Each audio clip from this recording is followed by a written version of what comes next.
Hoje eu vou explicar para vocês como é que é uma consulta na genética e obviamente varia, mas as consultas que eu observei, geralmente elas eram bem parecidas e tinha uma ordem que a gente seguia. Então eu separei uns exemplos aqui para ilustrar para vocês como é que pode ser a consulta. Eu separei 3 exemplos de consulta. O primeiro é um casal em que eles trazem uma criança que foi encaminhada de outra especialidade. No segundo exemplo, é o caso de uma pessoa adulta que foi encaminhada para genética de outra especialidade. E no terceiro exemplo, é o caso de uma pessoa adulta que veio para a genética para saber o risco de ela ter câncer. Então, nesse primeiro exemplo, imaginem que os pais trazem o filho para consulta e que essa criança foi encaminhada de uma outra especialidade. Então, a primeira coisa que a gente faz é perguntar para os pais umas coisas básicas, né, umas coisas meio burocráticas, tipo nome, endereço, e aí a gente vai perguntar por que eles estão ali. Então, de que especialidade que foi encaminhado e por que foi encaminhado. Então, geralmente os pais já trazem um encaminhamento, a gente só lê direto e não precisa mais fazer muitas perguntas sobre isso. E aí a gente tem uma ideia geral do porquê que aquela criança está ali. Então, no caso, imaginem que essa criança foi encaminhada pelo pediatra, porque o pediatra observou que essa criança estava com muitas manchinhas na pele. E aí, depois disso, depois que a gente tem essa ideia geral do porquê que a criança está ali, a gente faz perguntas sobre a gestação dessa criança. Basicamente, a gente pergunta para a mãe como é que foi a gestação. Se foi normal, se a criança mexia muito ou pouco, como é que foi o parto, se a criança teve que passar por alguma cirurgia, se ela usa algum medicamento, com quantos meses ela teve o sustento da cabeça, com quantos meses andou, falou, esse tipo de coisa.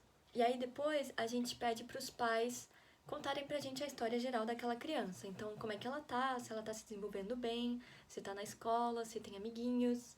E aí a gente pede para os pais contarem detalhes de como são esses sinais que a criança começou a desenvolver que fizeram com que ela fosse encaminhada para genética. Então, no caso, quando que aquelas manchinhas começaram a aparecer e se essas manchinhas estão crescendo, se estão aparecendo novas manchinhas, e a gente pergunta esse tipo de coisa.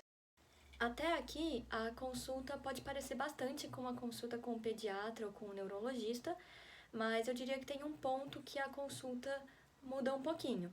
E nesse caso, é na consulta da genética, quando a gente pergunta sobre o resto da família daquela criança. Então, depois de saber a história geral daquela criança, a gente vai perguntar do resto da família. A gente vai perguntar se tem mais alguém na família com um quadro parecido com o daquela criança e a gente vai perguntar detalhes do resto da família, geralmente dos pais, né? Dos avós, dos tios, dos primos e dos irmãos daquela criança. E geralmente a gente faz um heredograma. Depois eu vou fazer um vídeo explicando o que é um heredograma, mas basicamente é um jeito de representar uma família usando símbolos, tipo isso daqui. E existem muitos vídeos no YouTube explicando o que é um heredograma, mas a maior parte desses vídeos são como resolver questões de genética para o vestibular. E aí os heredogramas, eles são mais simples e mais didáticos, mas por isso mesmo eu tô querendo fazer um vídeo explicando um pouquinho melhor como que é um heredograma da vida real, mais próximo do que a gente vê nas consultas, que é mais parecido com esse heredograma que eu mostrei primeiro. Enfim, aí depois disso a gente faz o exame físico, que também parece bastante com o da pediatria e o da neurologia, mas que apresenta algumas diferenças. E basicamente as diferenças são que na genética a gente faz mais medidas. Então, no caso dessa criança do exemplo, mesmo que ela tenha vindo por causa das manchinhas, a gente provavelmente vai pedir para os pais tirarem a roupa dessa criança, para a gente poder ver essas manchinhas, mas também para a gente poder avaliar a genitália e a gente vai fazer várias outras medidas, como por exemplo do tamanho da cabeça, né? Essa medida aqui, de perímetro cefálico, que também a gente costuma medir nos pais para comparar. As medidas que a gente geralmente faz para todas as crianças, então, é essa da cabeça. A gente mede a distância externa entre os olhos, a distância interna, tamanho da mão, tamanho do dedo médio.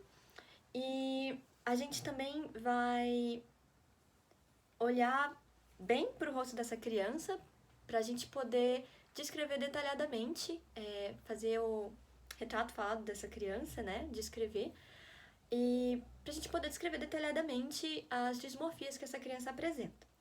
E outra diferença do exame da genética para o exame que essa criança pode fazer num pediatra ou num neurologista é que essas medidas que a gente faz na criança, a gente pode acabar fazendo nos pais também, como eu falei antes. Geralmente do perímetro da cabeça. E é por isso que é interessante se os dois pais puderem estar na consulta, porque aí a gente já faz as medidas dos dois e a gente pode comparar. E a gente pode fazer uns testes com a criança que são parecidos com o que o neurologista pode pedir para ela fazer, como por exemplo pedir para a criança apertar a mão, ou então uns exames do tipo a gente pede para a criança colocar as mãos assim e virar para cima e para baixo bem rápido. Ou então a gente pede para a criança colocar as duas mãos assim e mexer só uma bem rápido, deixando a outra parada. E por fim, a gente dá o diagnóstico, se a gente sabe o que essa criança tem. E depois a gente faz a parte do aconselhamento genético, se os pais estiverem planejando ter outros filhos e estiverem preocupados com a probabilidade de terem outra criança afetada com aquela mesma síndrome. Ou então, se a gente não sabe o que a criança tem, a gente explica para os pais qual que é a nossa hipótese e a gente pede exames, que podem ser, por exemplo, um cariótipo, um raio-x, um ultrassom, uma biópsia, e não necessariamente, então, são exames genéticos. E no caso do segundo exemplo, em que uma pessoa adulta vai se consultar com a genética, a consulta é basicamente a mesma coisa, mas existem umas pequenas mudanças. Então, uma das diferenças é que a gente provavelmente não vai perguntar tanta coisa da gestação da pessoa. Porque se essa pessoa começou a apresentar sinais na adolescência ou na vida adulta, então, logicamente, o que vai interessar mais pra gente é a história geral dessa pessoa e quando que ela começou a apresentar esses sintomas e como que eles foram progredindo.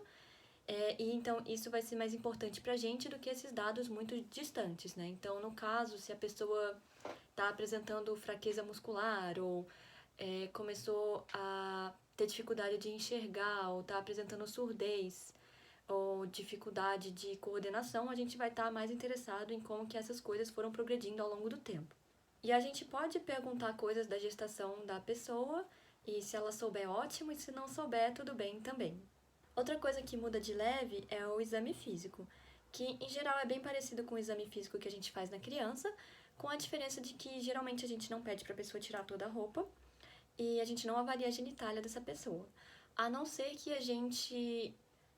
que a nossa hipótese tenha alguma coisa a ver com algo que afete a genitália ou a pele dessa pessoa e que a gente acha que pode ter passado despercebido por anos pelos outros médicos que tenham avaliado essa pessoa. Então, meio que por via das dúvidas, eu vou checar isso, porque eu acho que talvez o ginecologista ou o urologista pode ter avaliado essa pessoa, mas deixou passar despercebido isso aqui. Então, por via das dúvidas, eu vou checar, mas geralmente não precisa. E mesmo assim, a gente ainda avalia com muitos detalhes o rosto dessa pessoa para descrever as dismorfias que ela apresenta. E aí, no fim, a gente pede exames, explica a nossa hipótese e marca o retorno, que nem na consulta com a criança. O que mais vai desviar desse esquema de consulta é no caso de uma consulta de câncer. Então, no terceiro exemplo, nós temos uma pessoa que vem para consulta e está querendo saber o risco que ela tem de desenvolver câncer de mama. Câncer é uma doença multifatorial, então existem vários fatores que geram uma predisposição de uma pessoa a desenvolver câncer, não só fatores genéticos.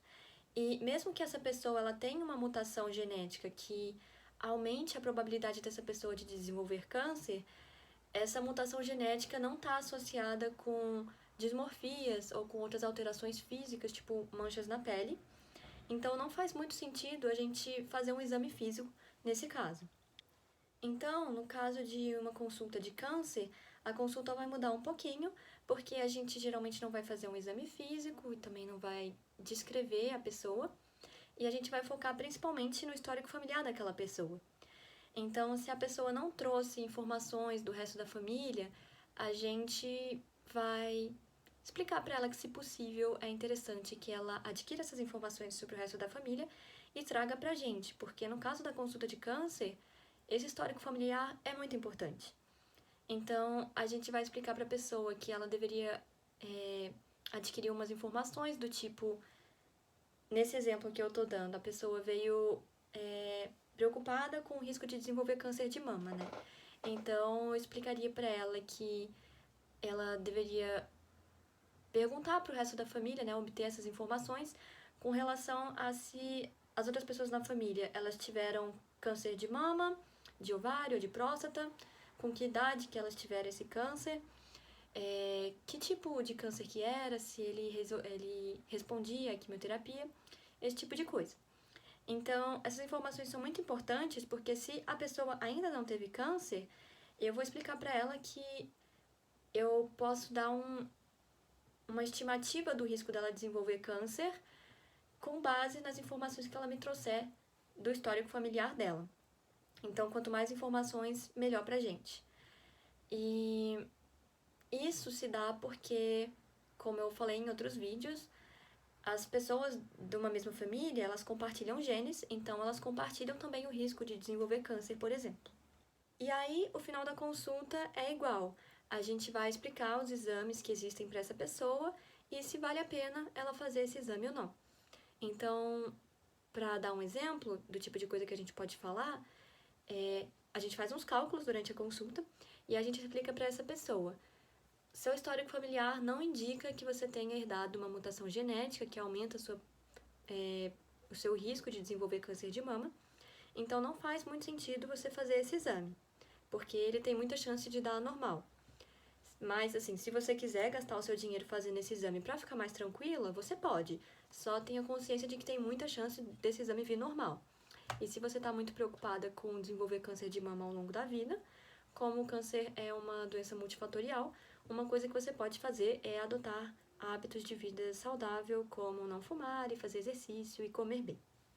Ou então a gente explica para a pessoa, de acordo com o seu histórico familiar, você pode sim ter herdado uma mutação genética que aumenta o seu risco de desenvolver câncer de mama, então é recomendado que você faça um exame genético se for do seu interesse.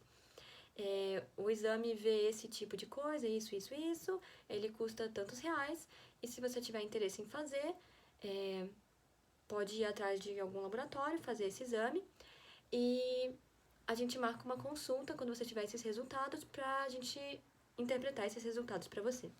Então é isso, espero que esse vídeo tenha sido interessante para vocês, que vocês tenham entendido um pouquinho como que é a consulta na genética, a diferença com relação às outras especialidades, e é isso.